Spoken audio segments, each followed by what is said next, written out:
Here. Vice Chair Randy, I guess, I don't know. We never actually did votes on chair and vice chair on this one. Randy Evers? Randy? I don't see him up yet. No. I see he's on, but he's muted, so his screen hasn't come back yet. Come back to him. We'll go through the rest of this here. Dean Berge? Here. Dan DeMint? Here.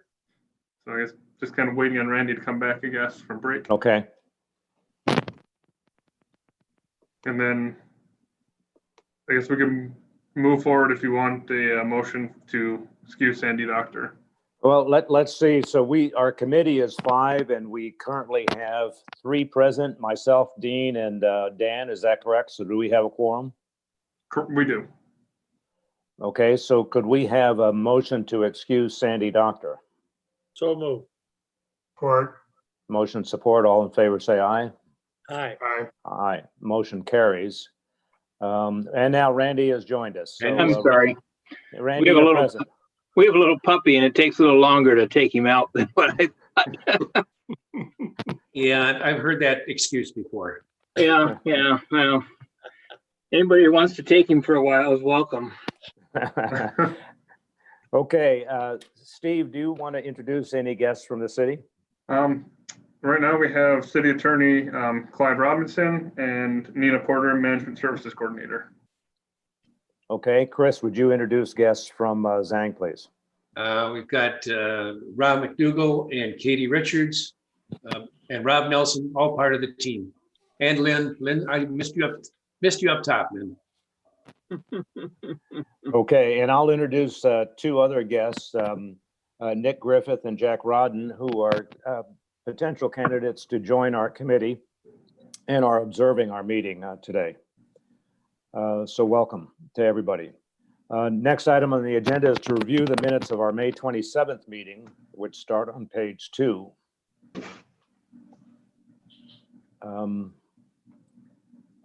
So could I have a motion to approve those minutes?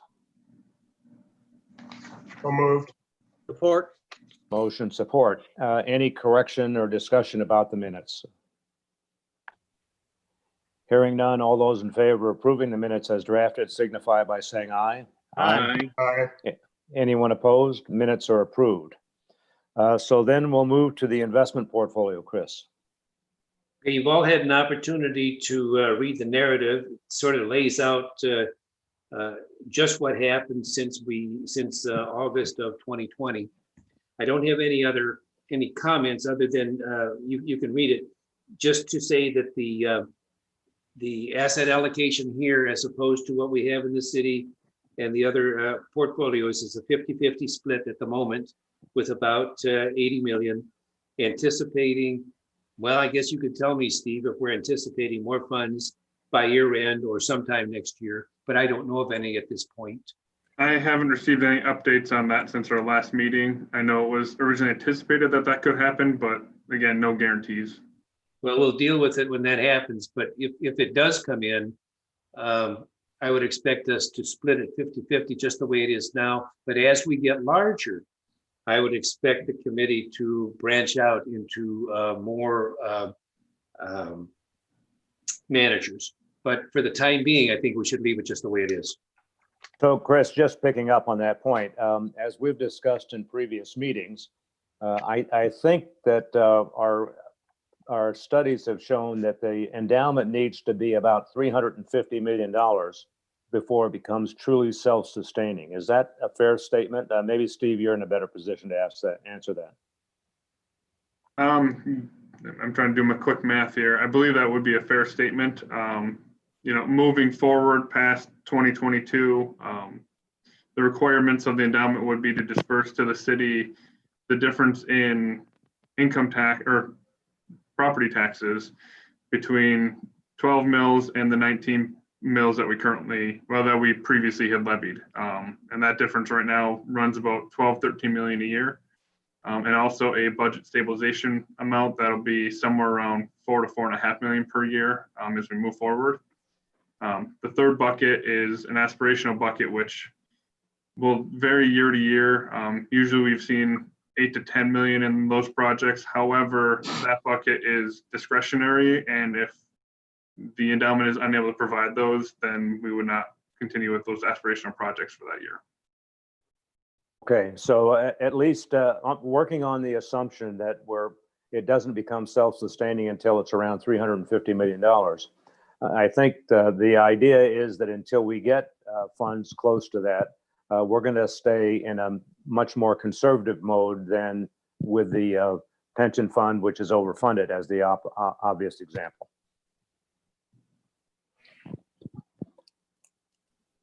Okay, I guess no one objected to my statement, so that sounds correct. Chris, why don't you continue with the investment performance? Right. Going to the pie chart on 8 of 15. Again, we're about a 50-50 split. No foreign exposure. At this point, it's all US dollars. Nothing really of interest. Again, as we have gone through in the previous meetings, taking a look at the sector allocation in the Jennison portfolio, we are significantly overweight treasuries, and that is a position that Jennison has been moving to in the past year and a half. Really, the rest of it doesn't say much, but I do want to go to page 11 of 15. And I want to point out an anomaly or a disparity. And that is between the BlackRock index equity return for May, since we don't have a full quarter yet, and the S&P 500 for May. And you see a 255 basis point over performance. Now, what I would like to do is, Steve, can you give me a share screen? Yep, one moment. Because there is a reason for that. Okay. If you look, can you see that? Yeah. Give me All right. one moment. Oh, do you have access to do so?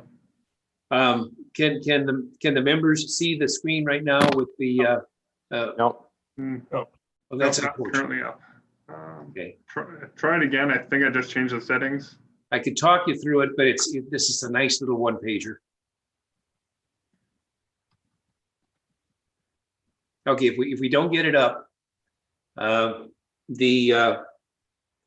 when we invested at BlackRock, the investment did not take place until the 4th of May, beginning of business of the 5th of May.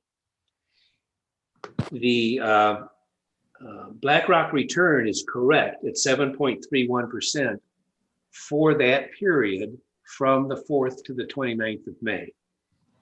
When the benchmark was put in by State Street, it took all of May, which is the 1st to the 29th. The market movement in those 2 days was that the return of the equity index BlackRock from the 4th to the 29th was indeed 7.31, and the return of the benchmark, but for the entire month was 4.76. If you did the benchmark since the 4th of May through the end of May, it was 7.312. So they're spot on, just the way they're supposed to be. So the whole point, Chris, is that even though we don't believe in market timing, the fact that we timed it pretty well for this. Oh yeah, Bob, you did a good job on this one. So you can see June looks just fine. Since inception, I haven't had time to recalculate, but it will recalculate when State Street reruns the next month. So there's an explanation for that disparity. So Chris, it's from the 4th to the end of the, or whatever. Yes. Okay, to the 29th, right? Yeah. Mm-hmm. Okay. Whereas the benchmark was the entire month, and the effect of those 2 days was that disparity. And it was really just the fact that we had May 1st on a Friday, then we had a weekend. And yes. Yeah. Yeah. Plus, you had I wish that the chart would have showed, because you had a negative 2.2% hit on Friday, which carried through the weekend. Hey, Chris, if you want, you can try that chart again. All right, I'll try that I chart. tried to update that. Can you see it? Oh. No worries. Okay. No worries. Okay, we're done. I don't really have anything else, and I think Bob's plan that until we get a significant amount, 350 million, we keep going the way we're going. So just in case something does show in, we know what we're supposed to do. Yeah, and we have the procedures in place for if we do receive a contribution that we can liquidate them and put them into the Yes. allocation right away. Those That's are the now in important place. point. It will go right into State Street and it should be smooth from here on out. Okay, that's the important point. Yeah, which was And so- no small chore. Right. So, but this is a brand new situation. It's just building, and we just wait until we get the required funds in place before we move the allocation. Agreed. Any other So- questions? Yeah, Sorry. Bob, I have one quick question. So we've accumulated a little bit of cash. Is that just a timing thing where it's going to be reinvested, or is there a reason for accumulating cash? It will be reinvested. Okay. Okay, thank you. Any other questions about investment performance? Okay, we're going to go to review of expenses on page 15, Steve. Okay, I'm just gonna put that back up on the screen here. Not much. We have manager fees for Jennison for the quarter of $16,515.85. Just as an update, BlackRock bills quarterly, and we haven't received that bill as of yet. So, or as of the time of the second quarter. So, but expect that on the next quarter's report. So, I guess can I request approval for that amount? Okay, could I have a motion to approve that, those expenses? So moved. Support. Motion of support. Any discussion? We'll do roll call. Steve? Okay. Bob Salisbury, Yes. Randy Eberts, Yes. Dean Berge, Yes. Dan DeMint, Yes. Motion's approved. Thank you. Anything on communications, Chris? Nothing, Bob. So Chris, just one point as we go forward. Since we do have Jennison and BlackRock, I think it would be appropriate to have derivative reports as part of this review. Even though it's repetitious with what goes on with the city, I think it's the proper thing to do to show that we're doing that. Yeah, we will do that. Some of them didn't have derivatives. It was their derivatives go quarter by quarter, but I'll get them month by month. Okay, well, no, I just think it's important that we follow the No, we will. proper protocol with all of these. Yep. Under new business, I've got a few things to mention. First of all, due diligence. As we said in our city meeting, we're going to schedule virtual due diligence meetings with 3 of our managers. That's DFA, Jennison, and BlackRock. And so we'll cover that for this organization as well. We've had a discussion on rebalancing also with the city. And we agreed that we're going to draft up the procedures, which essentially will put us at a threshold rebalancing at 3%. And then thirdly, I want to mention about new member recruiting. As I mentioned during the city meeting, we're actively involved in recruiting new members. As I mentioned at the beginning, we have 2 potential candidates observing the meeting today. We've got some active recruiting going on. In addition to that, it's my preference not to mention names until we get to the point where they have the degree of interest that they would want to observe a meeting. I will say that the president of the FFE, Dr. Angela Graham Williams, contacted me some weeks ago to propose a potential member. And I haven't been in touch with that person as part of the overall process. So I guess, Clyde, for anybody else who's involved with the FFE, just to let them know that I have followed up in accordance with Dr. Angela Graham Williams' suggestion. So that's all I had under new business. And then, Chris, do you have any further items? Well, I think that Steve is going to check on coverage limits for insurance for committee members for the KFFE. Yeah, so I guess I'd like to just kind of give an update of where that process is at. The process I've been working on since last year. Initially, we had heard insurance companies don't want to insure something that didn't have funding at the time. And so we were told to wait until we received at least an initial endowment contribution. Once we received that, I kind of restarted the process. I've been working through IBEX agency, who the city uses for contracting for their insurance. They've reached out to 12 different companies. 11 of them have opted not to quote us for insurance. That's not Couple good. of major factors there. The first one being that the FFE is still a relatively new entity, so their comfort level isn't there. The second one being, given our lofty expectations of where our endowment will end up, they find a lot of uncertainty in that and uneasiness in wanting to quote for insurance when we're at an $85 million level, but our goal is a $500 million level. And then thirdly, I think just recent market conditions have hampered or tempered any insurance agency from wanting to dip into anything further than what they currently have. So we are definitely experiencing a lot of issues there. So the one company that did quote us, I do have a quote from a company called Westchester, fairly reputable company as far as I can tell. And we will be undergoing legal review to make sure that policy has the proper limits and everything covered that we want covered for that.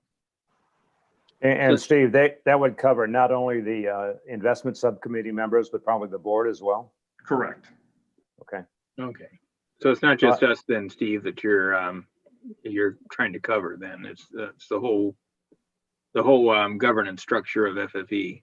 Yes, yeah, because the city currently has that would then cover obviously city commissioners, but it doesn't extend to the FFE being a separate not-for-profit. Now, did this RFP go out after or before we got the substantial contribution? So this one, technically both times. Okay. So yeah, IBEX has been working on this with me since last year, and so they tried it before. It didn't go well then, so then they tried it after we got the contribution, and it didn't go so well either. Well, I guess it's an important issue because we don't want to have any volunteer members who have very low pay anyway get exposed to potential liabilities. So we'll keep working on this. All right. The only other thing, Bob, I have is if you would mention the commingling of the assets of the sponsors as a no-go. Yeah, so there was some potential discussion by this Kalamazoo Foundation about trying to commingle assets from a number of nonprofits, but I think they came to the conclusion that it isn't feasible. So it's just been pushed off the table completely. So it's nothing that we're planning to discuss in the future. Right. And that's all I have, Bob. Okay, so the future meetings are noted on our agenda, next meeting being December 2nd, which will be a virtual meeting. I'll go around the table. Dan, anything? I'm going to jump in here real quick again. Okay, sure, Once Steve. again, no public comment, so we can. Oh, yes, Just thank want you. to I check meant that off to, my list. right, I'll have to keep adding that to my list. So no I'll public add that to comment. future agendas. Okay, thank you. So anything from you, Dan? Nope, not a thing. Thanks. Dean? No, Randy? No. Chris? Nothing. Anyone else?